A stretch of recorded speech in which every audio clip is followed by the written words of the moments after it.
Find dy by dx if y is equal to x square plus a square upon x square minus a square. अब यहाँ पर हम quotient rule use करेंगे to find the derivative. ये है हमारा numerator और ये है हमारा डिनोमिनेटर.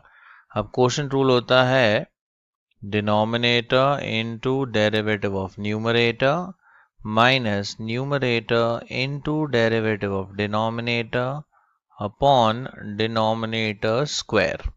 क्वोशिएंट रूल यहां पर अप्लाई करते हैं. So we have differentiating with respect to x, हमें मिलेगा dy by dx is equal to, पहले आएगा डिनोमिनेटर यानी x square minus a square into derivative of numerator, that is derivative of x square plus a square minus अब आएगा numerator यानी x square plus a square into derivative of denominator यानी derivative of x square minus a square, the whole thing divided by denominator का square यानी x square minus a square the whole square. अब derivative लेते हैं हम यहाँ पर एक एक टर्म का. Let's see what we gate.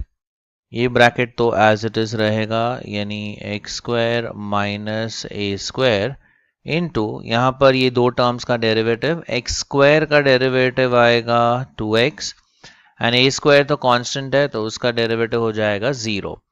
So bracket बंद कर देते हैं. माइनस एक्स स्क्वायर प्लस ए स्क्वायर इंटू अब ये दो टर्म्स का डेरिवेटिव, एक्स स्क्वायर का डेरिवेटिव 2x, ए स्क्वायर कांस्टेंट है तो उसका डेरिवेटिव 0. अगेन ब्रैकेट क्लोज करते हैं. डिवाइडेड बाय अपॉन में आएगा x square minus a square the whole square. अब न्यूमरेटर में 2x ये हमारा कॉमन फैक्टर है तो उसे कॉमन ले लेते हैं बाहर और बाकी के दो ब्रैकेट्स सबट्रैक्ट हो जाएंगे, this bracket minus this bracket. तो यहाँ आएगा x square minus a square और ये सबट्रैक्ट करेंगे तो minus x square minus a square the whole thing divided by x square minus a square the whole square. अब x square cancels with minus x square, ये हो जाता है minus 2a square.